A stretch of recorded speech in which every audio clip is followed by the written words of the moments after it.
The European Union is the greatest project in modern history. A wonderful achievement. Europe is freedom. Europe means no more war. Europe is 500 million Europeans and 28 countries. We've got one coin. We live in the healthiest and safest part of the world. I'm a proud European. I can travel without borders, and I grew up in peace. Many people see Europe as the answer. I'm really in favor of the European Union and what it stands for, freedom and also freedom to travel wherever I want. Je trouve que c'est une force de rassembler des pays, une force économique, une force politique. But I'm also Dutch, the small flat Holland with its unique liberal mindset. The place where my mother taught me to play tennis with endless patience. I guess you could say that Holland is my country. But what is a country? A country is people.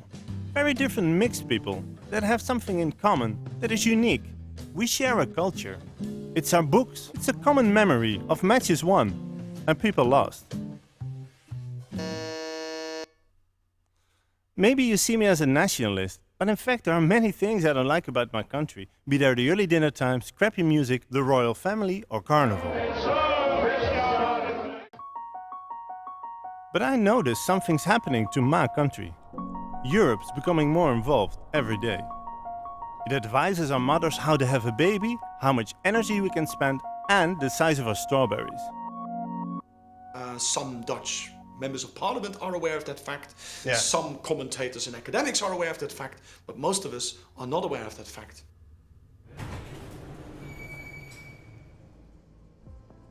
Okay. My country is working very closely together with Europe. I decided to go on a search. Is there a limit in the cooperation between Holland and Europe? What is the end goal of the European Union? And where is my voice in Brussels?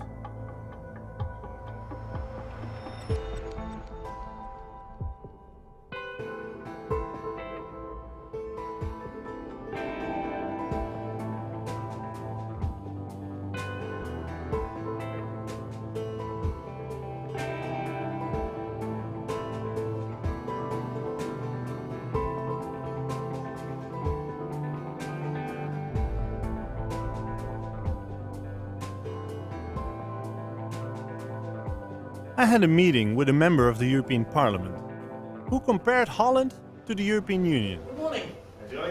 It's sometimes like a village, but here it's much larger. Many more people, many more distances. How would you describe it here? If Holland's a village, then how is this? I think this is kind of New York, downtown Manhattan. Oh yeah, yeah, huge. Yes. Right. Yeah. Yeah. To understand, that's a very good question because to understand the European Union in a proper way, you need some knowledge and some experience. Oh yeah. Because it's quite complicated. Because what is the European Union in essence? Is that something you could answer? I can answer it very clearly. The European Union is just, or it is, a cooperation of 28 sovereign states. Sovereign states? Yes. A sovereign country is boss over its own money and laws. Here in Brussels we make the economic framework, but the details go again and stay in the individual countries. But is details, does that make a state sovereign if it handles its own details? No, you are correct. It's not the word details. It makes it smaller than it is. It has to do with national politics, national priorities. National priorities. That's what matters to Brussels. But is it really about national priorities if Brussels is getting more and more involved in our laws? How much % of our laws here has been touched by Brussels? It is often said that 80% of the lawmaking. So although lawmaking is one of the most important parts of a country, most of our laws are not anymore made here in Holland. They come from Brussels. They make a uniform product. Same rule for each country. But besides from handing over the lawmaking, Holland can no longer decide its own budget. How is our tax money spent? A very important part of a country. Our parliament used to decide how our money was spent, but now the national budget is under control of the European Commission. They take care of our wallets and the wallets of the other 28 EU countries. So if that's the case, even the national budgets of which the parliaments have to approve, would be one of their most important tasks. That is no longer purely a national matter. That goes very far. Well, that goes very far. But Brussels needs money because it needs to complete its mission statement to improve the life of the European citizens. To do this, it collects money, more than 200 euros per year, from every Dutch person. This way, we European people create a budget of over 142 billion per year. With this, Brussels can get us into space, help us to improve the climate, and fund thousands of other projects. But how well is all this money spent? Europe is in crisis, but the European Union thinks it needs a new building. Poland built 121 kilometers of sound wall in a remote area with no people. The only ones to have their ears protected were cows. The last 5 years, the European Union transferred 800 million euros directly to the government of Egypt. Reports now show that most of the money cannot be traced and the promised better democracy and human rights are not established. Despite this, the EU neighborhood policy now promised an extra 5 billion euros for Egypt. I understand that some projects go wrong. That can happen. But when I was trying to find out about these projects and possible corruption, I find it quite hard to get the documents from Brussels. Well, there are classified documents, that Right. that fall under the formal classification system, and that's top secret, secret, restricted. Those three need security clearances. Then there's confidential. Right. But that's the sort of really secret information. But underneath that, you also have limited documents, and they're often about ongoing discussions at the European level, and the institutions say, no, but these are internal, they're preparatory. But the problem is, if they're kept secret, then also national parliaments can't know what's going on. And if they get it, but they themselves have to keep it secret, that's problematic from a democracy point of view. Meet the Da Vinci Project, part of the education program Lifelong Learning. What happened? Orders were illegally given to certain companies. Luckily, EU accountants are trying to find out about this corruption. And Brussels is very happy with these loyal detectives, right? This is Paul van Buitenen, a happy working accountant for the European Commission. Until he started to see something wrong in the Da Vinci Project. You have official selection procedures, but you can also have secret agreements where you agree with among your people that certain candidates should get the money. And then you also agree how you have to dress that up so that it will match the selection criteria, so that on the face of it, nothing is wrong and the selection process is going according to the rules. They said, oh, but this is nothing serious, or it's practice, or it's not, you do not see it the right way, or you are a bit too narrow-minded. Yeah. You must be more flexible because otherwise you cannot spend the money. So you decided to leave it at that and do no more investigation? I continued gathering material, but I didn't go to my hierarchy anymore. No. And when I had enough material, I went to the anti-fraud unit in the European Commission, which is another unit not in the organization where I worked. And they didn't pick it up either. So loyal EU accountant van Buitenen saw no other option than to go to the press. A huge scandal broke out and the entire EU Commission had to resign. The first and only time in history. He had to defend himself against EU law department's attacks for years. And while his fraud-committing EU colleagues continued enjoying their lives and European pensions, van Buitenen didn't.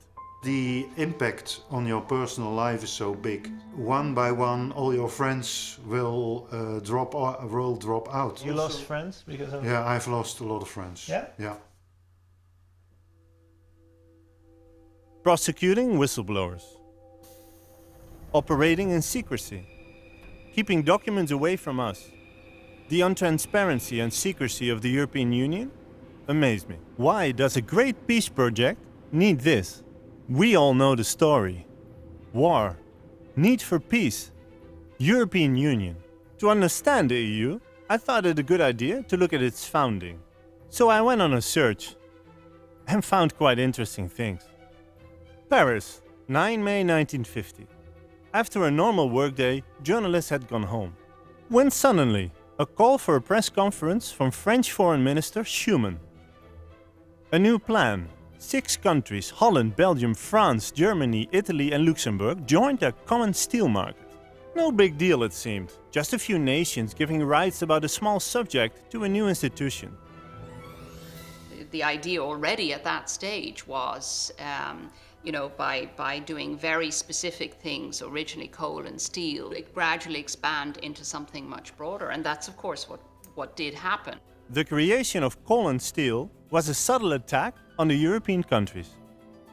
What was really created was a new Europe above the nation states. How this was done? Smart and simple, by creating a supranational body. Supranational means above the countries.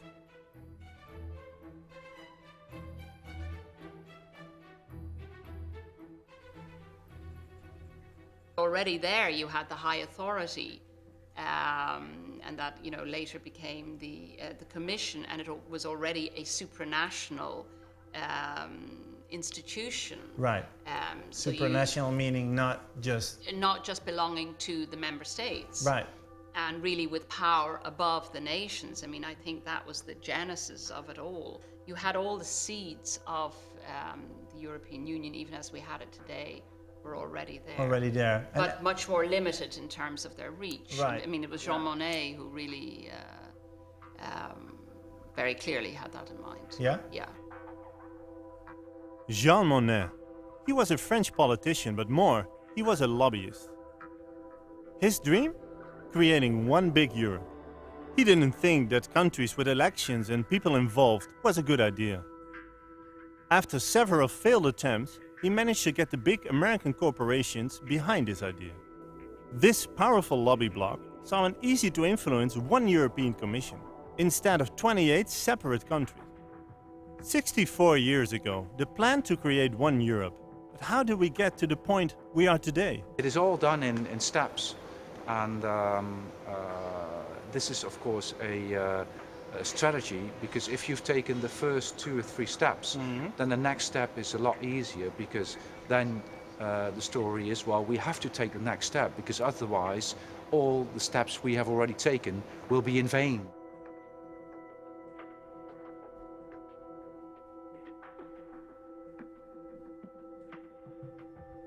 Step by step, a new Europe was created. From coal and steel to the European Community. From Euratom to the Eurozone. From the Euro to a banking union. How did it get so far? Integration by stealth. People get on with it, and then bit by bit, there are things happening, and then suddenly, if it's all put together, then people on the outside, then they see it and it becomes visible for the first time, but in fact it's been going on for much longer. Growing under the radar. And we hardly notice how step by step powers are transferred to Brussels. Every day, Europe creates 10 new laws. In a country, we the people elect the parliament. The parliament creates our laws. In Brussels, it's a bit different. Laws are made by the European Commission. These are 50,000 civil servants who are appointed and not elected. So we have a situation where the Parliament is given legislation and works out how it might be enacted, rather than normally a Parliament passes law and a civil service works out how it's enacted. Right. So the real power to make law and to build a body of law rests with people that we can't vote for and we can't remove. But these unappointed people need good ideas to come up with laws. Where do they get these ideas from? Lobbyists.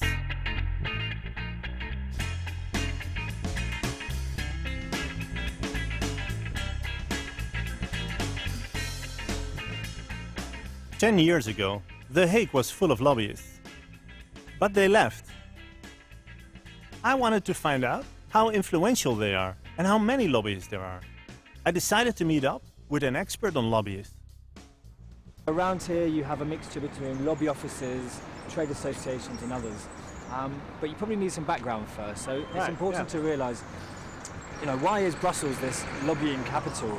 Partly because it's so important in terms of the laws that are passed at national level. So people don't realise 70 to 80% of all legislation that happens in the Netherlands, that happens in the UK, comes from Brussels. How much easier is it to spend your money on one capital city than 27 across all 27 member states? Yeah. So it makes far more sense. Yeah. So this has become a big hub. In terms of the figures, which is quite important, there's between 15 and 30,000 lobbyists here in Brussels. The figures are very unsure, partly because there's no transparency, very little transparency at least. There's a register for lobbyists, but unfortunately, unlike the US, it's voluntary, which means if you don't want to, you don't have to. Brussels is Mecca for lobbyists, and the consequences arrive to the most intimate parts of our lives. Meet TC1507, a genetically modified supercorn that keeps bugs away. But it's also dangerous for humans and animals. Research shows that genetic modification increases the risk of cancer and causes birth defects. That's why it's banned. Until now, the European Commission declares it safe for consumption. Despite 19 EU countries not wanting the corn, massive online protests from people, and scientists saying it's not safe to take it, the European Commission thinks you should eat it.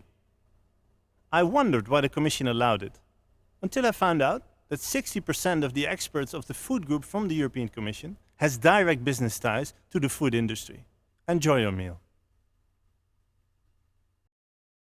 So one of the biggest in Brussels is just over here, Bursten Marsteller, who has worked for example, the Saudi royal family after 9/11 to try and make sure the blame wasn't put on them, and other savoury, unsavoury characters. Right. And they are basically hired guns. I decided to visit a hired gun who praises Brussels democracy. It is a more effective system and a more efficient system. Right. So and a more democratic in the sense that it is much easier for small and whatever interest group at home to get a position, to get a seat, to get a listening ear inside the European Commission and the Parliament than they can get at home. Right. So I would start to try to influence them from zero. Yeah. Whereas my opponents call you, some of your colleagues have been doing it for 20 years, know their ways, know the doors, and I have to battle with them. Yeah. That's what you're saying as a citizen. Yeah. And who do you think, if your gut feeling, is going to win most battles? It depends, because... No, be honest. No, because the incumbents, I have so many cases published in the book. It is a collection of what we all can know if you are studying like me almost the whole day. Most people don't have time to do that. No, but I have done it. They only have to read it. So they only have to call you? They have to read it. And people don't have time, or sometimes they don't have Everybody has 24 hours a day. If you have an interest, I don't think it's fair to say yourself. That. A lot of people are trying to make ends meet. People have begun to question, why are we making decisions in favour of big business? Why are we, giving tax breaks when actually people like me and you are suffering at home, are losing job, can't find housing?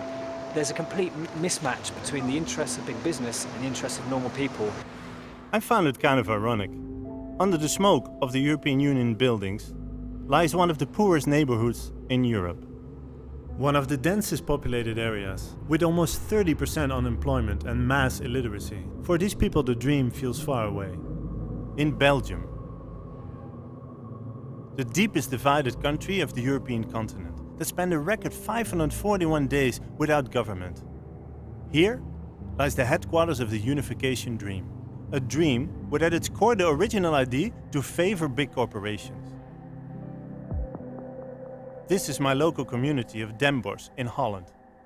Not a poor area, but at the local food aid program, they're running over hours. Hoe vaak ga je hier naartoe, Serena? Elke week, elke vrijdag. Met z'n hoeveel zijn jullie thuis? We zijn met 3.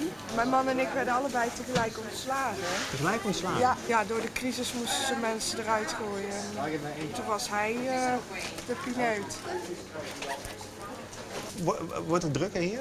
Weet je daar iets van? Ja, van de eerste keer dat we hier kwamen hadden we zoiets van, oh, het valt eigenlijk wel mee. Ja. Maar hoe meer je hier komt, denk je van, oh, er komen toch wel heel veel mensen nou voortaan hierheen. En, ja, ik vind het ook wel vervelend dat je dat zo ziet. En je denkt van zo, er zitten toch wel veel mensen ja. Ja, in de shit eigenlijk.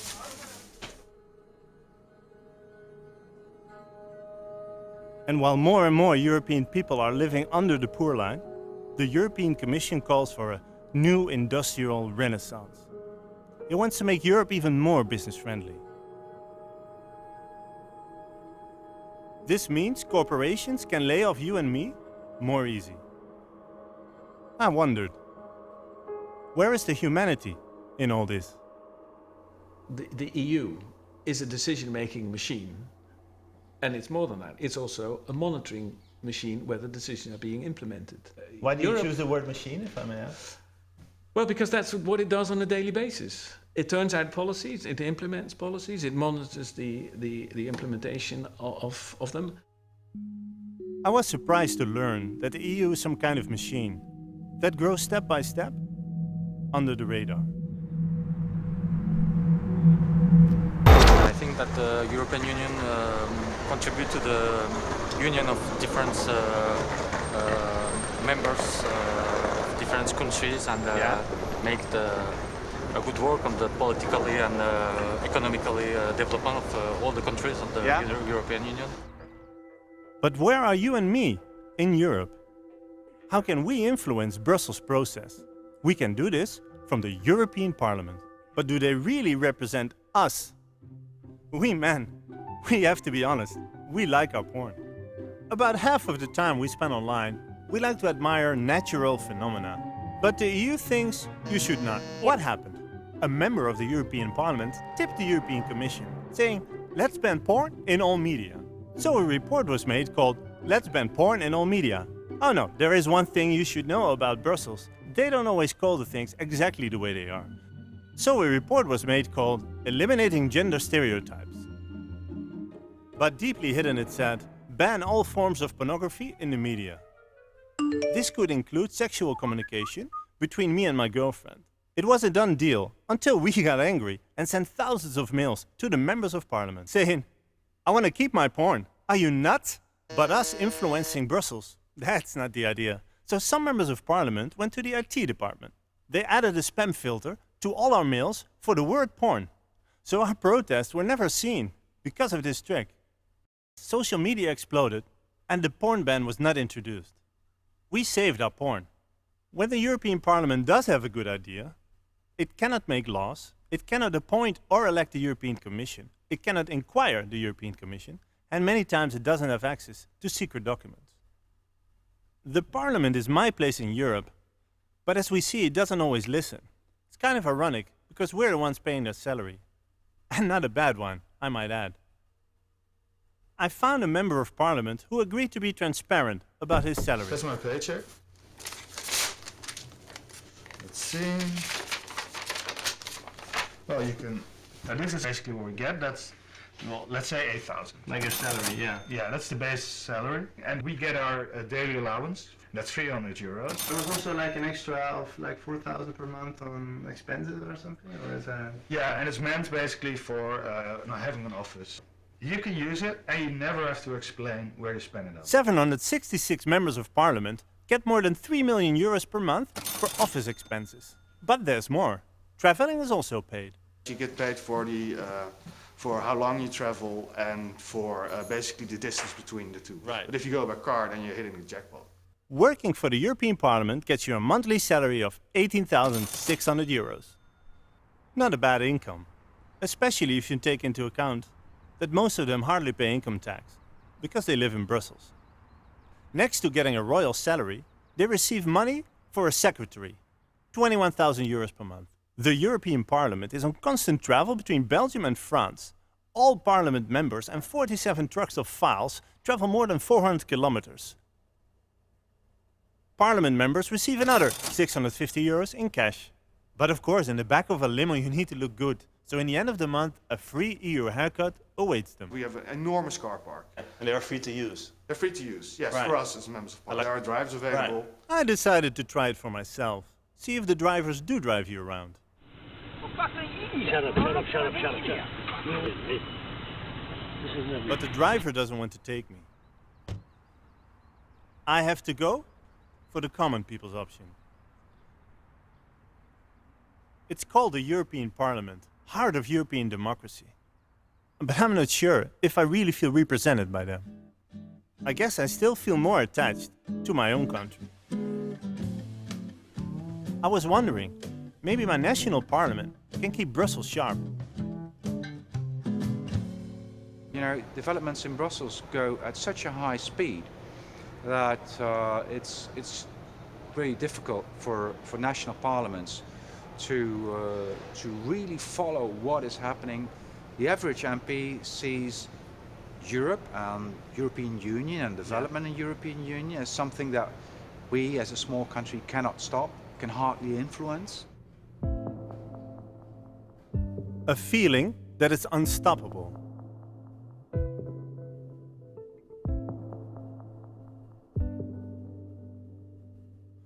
Until we came in. Je bent een Nederlander, want je woont in Nederland. Wat vindt u van de Europese grondwet? It was time for a European constitution. And this time, we had a say. In a binding referendum about transferring more powers to Europe or not.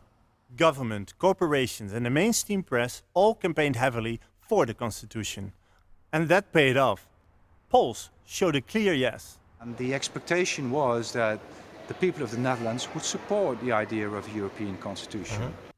But the Dutch people didn't seem so convinced. And the no movement started to win momentum. And then they played all their cards. Scaring the people. Yeah, scaring in which way? Scaring that if you do not support the European constitution, then the economy will come to a stop. Literally, one of our ministers said, lights will go out. But this time, there was no stopping us. The unthinkable happened. The constitution was denied in Holland, but also in Ireland, Denmark and France. We people won.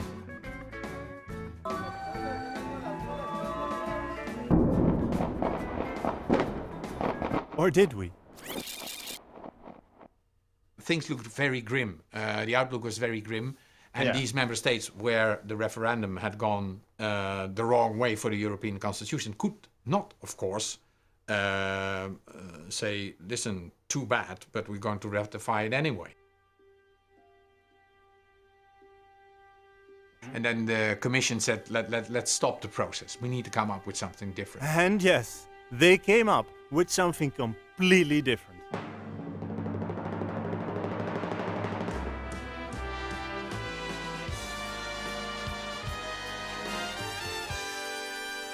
The Lisbon Treaty. But how different was this Lisbon Treaty? It is the constitutional treaty in a different wrapping. You and me didn't want more Europe, and we denied the Constitution. So this time, we were not asked about our opinion. We've been deceived. We've been fooled. Absolutely. And obviously, the government and the parties supporting the Lisbon Treaty were afraid of voters. The voters saying no again. The Prime Minister said, well, if Holland votes no, then I will look like a fool in Europe. Was that fair to the people that said no? No. It wasn't? No. No? No. It's a scam. Yeah? Yes. Why are the Swiss not part of the EU? Sie wären froh, wenn wir zu ihnen kämen, zur EU, oder? Ja, aber wir möchten nicht. Ja, wieso nicht? Wir haben das Gefühl, dass wir da nicht mehr machen können, was wir wollen. Okay. Wir können jetzt selber abstimmen. Wir gehen am Sonntag abstimmen, dann sagen wir, das wollen wir und das wollen wir nicht. Ja. Und die Mehrheit entscheidet. Okay. The Swiss have a direct democracy, meaning they can vote all the time on many issues. To learn more about this, I set up a meeting with the chief editor of a large newspaper. Direct democracy means that really the citizens are the chiefs. You know, they actually are in charge here. They're responsible. They have the highest power in their hands. Do you think as a Swiss citizen, you have more power than I do as a member of European Union? Definitely, absolutely, yeah, definitely, Yeah? absolutely. Yeah. For example, we vote on even 1/10% of the VAT tax, for example, whereas in Germany they could change the tax when I lived there from, you know, they could raise it from 3% without any kind of plebiscite or vote on the votation on that. So that's I would say that's a very specific result of direct democracy, and more control of the budget, of what politicians do with the tax money. The people here have an absolute veto on every law. And they can vote on many issues. Do you want a new military airplane? No? Do you want more holiday? Do you want state earnings of gambling to be used for public interest, like schools and parks? I was wondering if it's maybe difficult to do business. But it doesn't look like it. Switzerland has the best economy in the world, an unemployment rate lower than 3%, and not a bad minimum wage. About 3,000 euro. 3,000 euros a minimum Yes, wage? yes. Right. And that's not. We're talking now about having 4,000 francs. Okay. That's an initiative starting to Right. Having 4,000 francs and 3,500 euro a month as a minimum rate. In 1999, the Swiss could vote on this question. Do you want to join the European Union? Warum nicht? Ist vielleicht besser für die Schweiz. Ist vielleicht besser für die Schweiz, wenn nicht in die EU gehört. Ja? Ja. Aber wieso? Aber man braucht doch die EU, Ja, so ein bisschen ist sicher nicht schlecht, aber wenn zu viele Leute miteinander reden, dann geht sicher nicht viel gut. Nein. Und darum haben die Schweizer auch ein bisschen komische Einstellung. Ah ja, eine komische Einstellung? Also komisch, es ist halt schon wie so das Asterix und Obelix, das kleine Dorf. Asterix und Obelix, ja? Ja, das kleine Dorf. Ja. Rundherum ist Europa. Oh ja? Ja, so. An important voice in Switzerland about the European Union is that from Christoph Blocher. He's the founder of Switzerland's biggest political party, whose main topic is keeping Switzerland sovereign. Die Schweiz ist eine wohlgeordnete Anarchie. Ah ja? Sie können die Schweiz anschauen. Von außen ist die Schweiz mehr Ordnung als Chaos. Ja. Aber für die Politiker hat es etwas Chaotisches. Okay. Sie wollen bestimmen, sie sind gewählt. Kaum sind sie gewählt, sagt das Volk, das, was du da entschieden hast, das wollen wir nicht. Und jetzt ist das eine Frage, glaubt man an die eigenen Bürger? Glaubt man, dass wenn die abstimmen, dass es gut rauskommt oder nicht? So would you consider Holland a sovereign country? Every member state of the European Union has given away some of his sovereignty to Brussels. Right. Some of them have adopted a new currency. They've given up their own currency. So therefore, Holland is of course not a fully sovereign country anymore. No? As a member state of the European Union, no. The voice of the people respected, the highest minimum wage in Europe, and the ability to make their own decisions. I learned a lot in Switzerland. I realized here even more that I'm part of this big EU bloc. Seeing the Swiss people deciding their own fate, are they a bit nationalistic? Or did they perhaps realize better than us what it means to be a country? I'm going back to Holland, the proud Holland, now part of the big EU bloc. Seeing the independence of the Swiss, it made me think, maybe it's time for us to take some powers back from Brussels. Can we do that? Is that possible? Very difficult because everybody needs to agree, so you can't just have one member state, for example, the UK or the Netherlands for that matter, saying that they want to take back certain areas. That's one problem I see. The second problem is that for very many policy areas, it's all mixed up. There isn't a sharp dividing line. One side is European, the other side is national, and that you can simply remove something from the European and put it back in the national box. So if putting powers back in the national box is not the route. What is? Mr. Barroso, the Commission President, said a couple of years ago, we are building the first ever non-imperial empire. They're building an empire, you have this feeling? There's no question, that's exactly what they're trying to do. Yeah. You know, they are trying to subsume the nation state. Creating a central organization by subsuming the nation state. Has it ever been done before? There have been examples of people or movements who tried to get that. And those are the dark ages of our history. Fascism, communism in the Soviet way, Napoleon. This is at least a more open, less violent way. A less violent way to create an empire. Will Jean Monnet's dream become reality? A federal Europe. How far are we? Take, for example, ESM, European Stability Mechanism. Das Grundkapital beträgt 700 Milliarden Euro. Der ESM kann also beliebig nachfordern. Unbegrenzt. Und wir sind dann, siehe Artikel 9, bedingungslos und unwiderruflich verpflichtet zu zahlen? Der ESM verfügt über volle Rechts- und Geschäftsfähigkeit für das Anstrengen von Gerichtsverfahren. Der ESM, sein Eigentum, seine Finanzmittel und Vermögenswerte genießen umfassende gerichtliche Immunität. Wenn der ESM ruft, dann muss es schnell gehen. Immerhin 7 Tage. Bei den normalen Bankenlaufzeiten müssten wir also innerhalb von 4 Tagen den Überweisungsträger ausfüllen. At the introduction of the euro, bailouts were strictly forbidden. Now, we have to come up with billions of euros in 4 days. No questions asked, no right to refuse.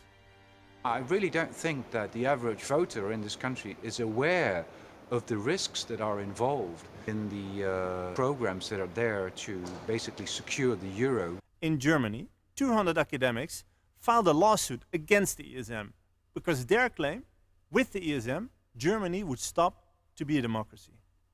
They lost their appeal. In Holland, there was little debate. Also, the euro was quite quickly accepted. That's very handy. We have one currency which we can pay with, so I think it's a pretty good thing. Makes life easier. It might make life easier, but was the euro only a financial step? If you start a common coin, you need to have the instruments to govern that. Yes. So could you say in a sense that maybe the introduction of the euro was also a political step in a way, because you needed to? To be honest, the introduction of the euro is a political step. Yeah.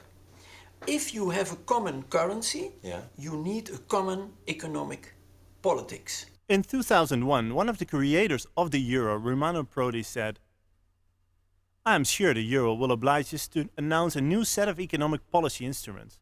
It's politically impossible to propose that now, but someday there will be a crisis and new instruments will be created." We see all these instruments created now, from ESM to banking union, all speed up by the euro crisis. And the crown on this particular corporate interest project, as it has become, was the introduction of the Eurozone.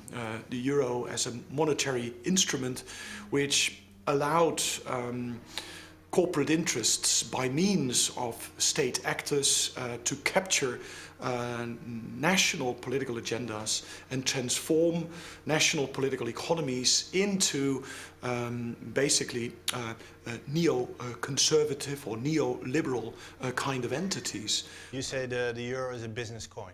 Absolutely. If you accept that and you take that as a lens, glasses, and you start looking at what is currently going on in the euro crisis, the way in which the euro crisis is being managed, the kind of institutional remaking that is being enacted in Ireland, in Portugal, in Spain, in Italy, and in Greece in particular. It is an erosion of social rights. Boundaries are being redrawn in order to serve, again, the interests of large corporations, which want only one thing, and it is flexible labor markets, no taxation, and integrated markets. And that's basically what is currently being constructed on the back of the euro crisis. Het is heel complex. Het is dan Europa, maar het verschil is zo ontzettend groot. Ja. Dus ja, hadden we nooit moeten doen. Het is het idee dat je het niet meer in eigen hand hebt. Dat je daarvan afhankelijk bent en dat je daar naar moet luisteren. En dat is op zich allemaal niet erg. Nee. Als je ziet dat er ook echt verbetering in komt. Maar aangezien het helemaal allemaal niet beter wordt, vind ik het een beetje angstig, eerlijk gezegd. Some of us find it scary, but maybe we just don't get it. Because who are we to go against the opinion of the Norwegians? The Nobel Peace Prize for 2012.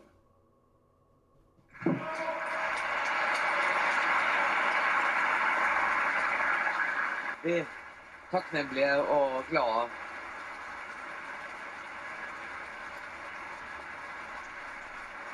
The jury report stated, for bringing 60 years of peace and democracy to Europe.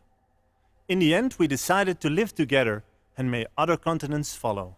I was incredulous, in fact. I just thought this, because I think it was Obama first, in his first year, and then the European Union, you just think, come on. And also given the democratic deficit, given lots of other things, the economic crisis, also reactions, responses to that. No, I also, timing-wise and everything. Mass austerity, a euro crisis. Voters unsure. Trust in governments low. But we do have a Nobel Prize.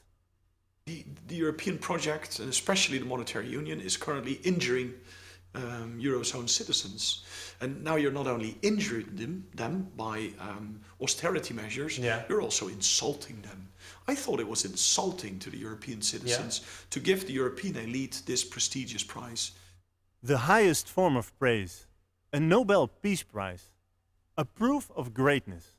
And I found out it's better not to be critical about these achievements. When I told my friends I was going to make this film, a critical film about the European Union, they were not really getting it. Didn't Europe bring us peace and prosperity after all? Criticizing Brussels gets you a label, populist. In 2014, a Dutch report stated, Euro-skepticism is a matter of principle, is only seen among right-wing extreme populist parties. Criticizing the EU and you're a right-wing populist. They've hijacked the word Europe. The flag, the anthem, Herman Van Rompuy, that's not Europe. No, but if you criticize the European Union, that can quickly make you like a nationalist almost. Well, they can try and do that, and they've tried to do that, but they're not winning with me. I honestly will lay claim to you here today that I'm a greater European than they are. Oh yeah? Because I think I know what Europe is and they don't. What is Europe then? Europe is the most diverse set of people within a small geographical area that exists anywhere in the world. And it's actually what makes Europe the most fascinating, interesting continent on the whole of the earth. It's a fantastic place. And we need to have well-informed debates without being put into straitjackets of anti-European, pro-European, or anti-Dutch, or whatever. Yeah. Many people who are so-called pro-Europe, they think this is all about the war. You see, we don't have peace in Europe since 1945, at least in most parts of Europe, because of the EU. No? No.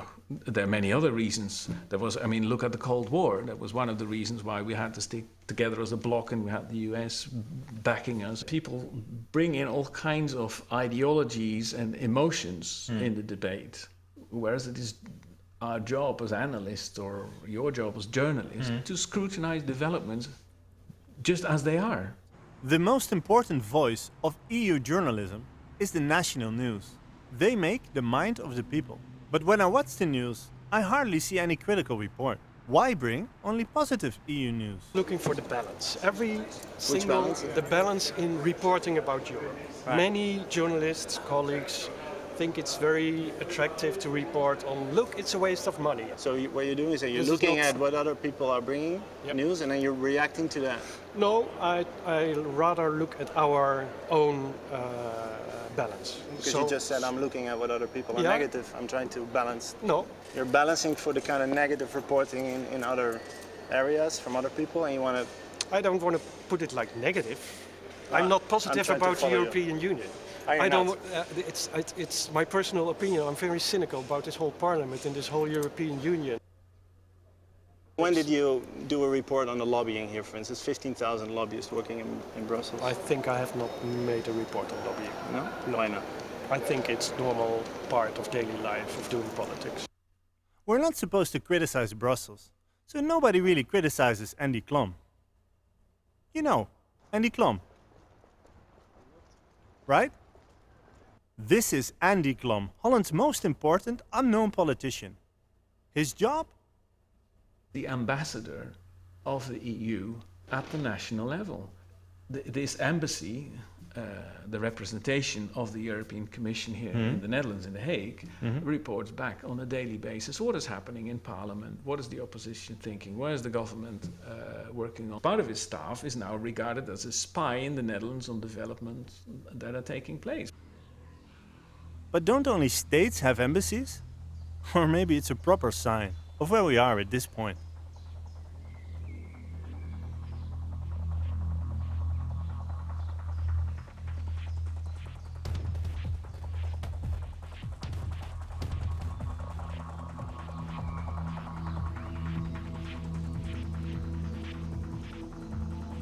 We see the project rising. Jean Monnet's dream is becoming reality. A federal Europe is on the horizon. At some point, I think we could go to a point of the United States of Europe. I think that a common foreign and security policy would allow the EU to have the biggest seat at any table.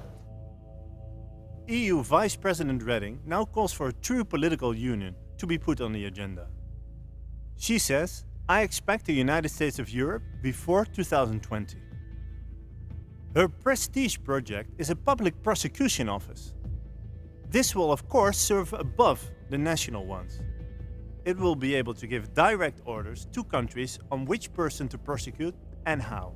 Also, the talks of a European army are getting more intense. A European public prosecution service and a European army. Should we want this? And aren't these normally parts of a sovereign country?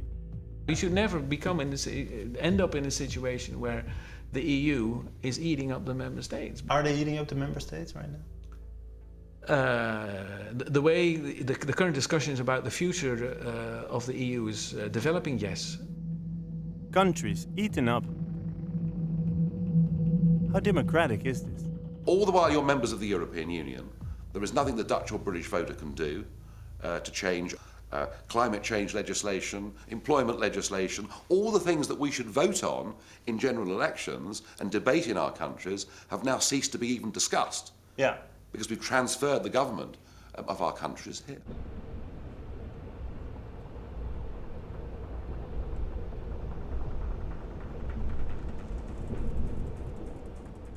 The Netherlands is no longer a democracy. It has fallen under the dictatorship of the European Commission.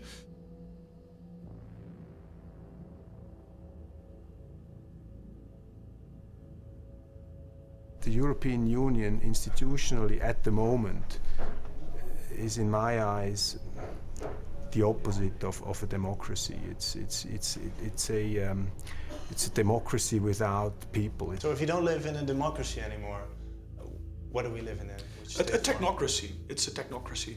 What is a technocracy? A technocracy is a political entity in which collective decision making is no longer subject to democratic accountability.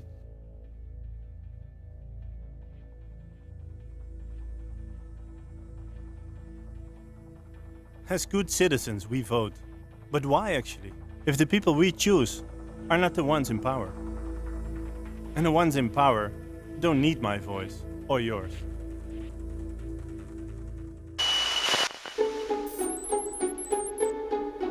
A 100 billion neurons connected by 100,000 billion synapses have an enormous impact on the health of the aged.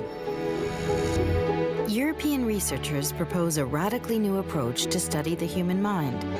The Human Brain Project will put Europe at the forefront of neuroscience, the most mysterious phenomenon of the universe, the human brain. Goal of the Human Brain Project is to improve the life of the European citizens. The EU trying to map and improve our brains. Should we want that? We have to thank you because you are defending European values and European principles and democracy. A new delegation of the European Union and the European parties and the European Parliament shall come on this place until you have won your fight. Never ever give up. Ніколи не здавайтесь.